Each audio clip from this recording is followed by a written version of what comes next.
Megan, we're here in the Winslow auditorium, named after our illustrious founder, CEA Winslow.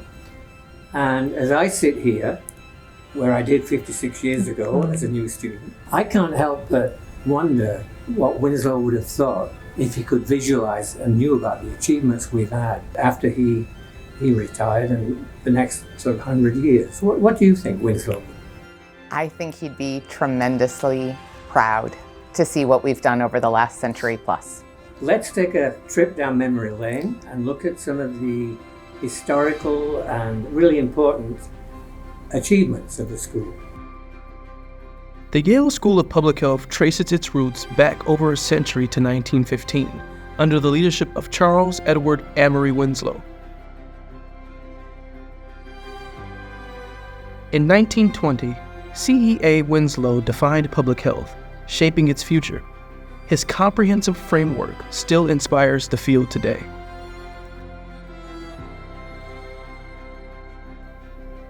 In 1946, the department earned recognition as a nationally accredited school of public health, making Yale's program one of the oldest accredited public health schools in the country.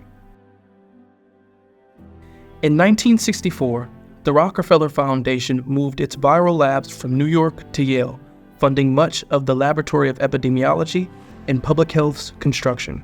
This move established the Yale Arbovirus Research Unit, attracting leading global experts in arthropod-borne virus infections, including Max Thaler, who received a Nobel Prize for his work developing a yellow fever vaccine.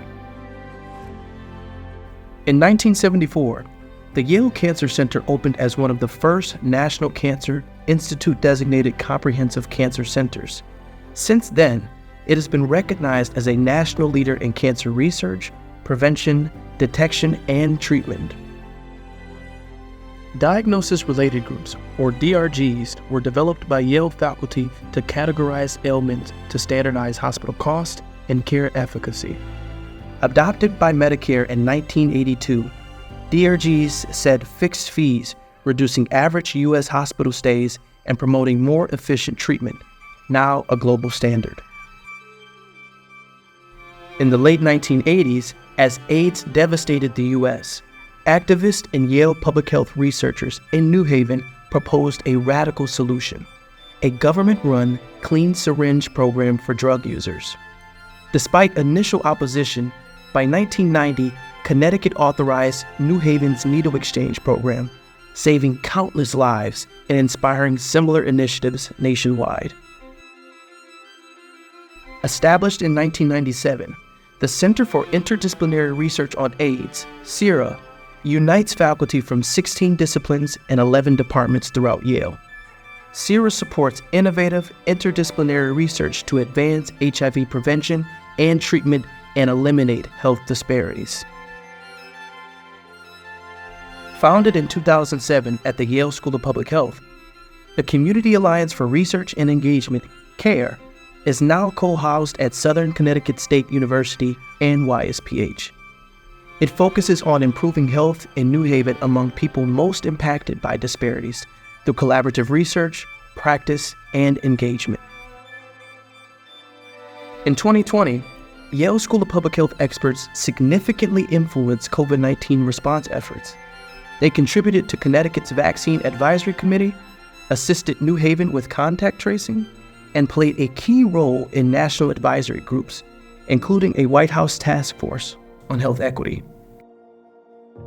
And now that brings us to 2024, when for the first time in our nearly 110 years of existence, we are a fully independent self-support school at Yale. I've been here for only a year. I have long respected the tremendous legacy and history of this school, but our transition into independence acknowledges our scientific significance, our societal significance, and it really takes the ceiling off of what's possible as we try to live up to CEA Winslow's legacy and continue to define what public health means, how we study it, how we teach it, and how we practice it. Independence provides that opportunity for us to change the field of public health for the next century in the same way that CEA Winslow set us up to change things last century. I envision a future where we use community voice to truly understand and impact public health methods. I envision that public health will be pivotal to just societal energy transition as we reduce greenhouse gas emissions in the face of climate change. I envision a future of public health where we are using foundational scientific discoveries, including innovations in data science and artificial intelligence, to improve health of communities everywhere, near and far. Future of public health is a bright one. It will be filled with a workforce that is knowledgeable and skilled, and importantly, equipped to promote health through their lived and professional experiences. They will be passionate about preventing disease, reducing health inequities, and facing public health emergencies. The future is one in which public health underlies everything we do, allowing us as a society to have physical, emotional, social, and economic well-being.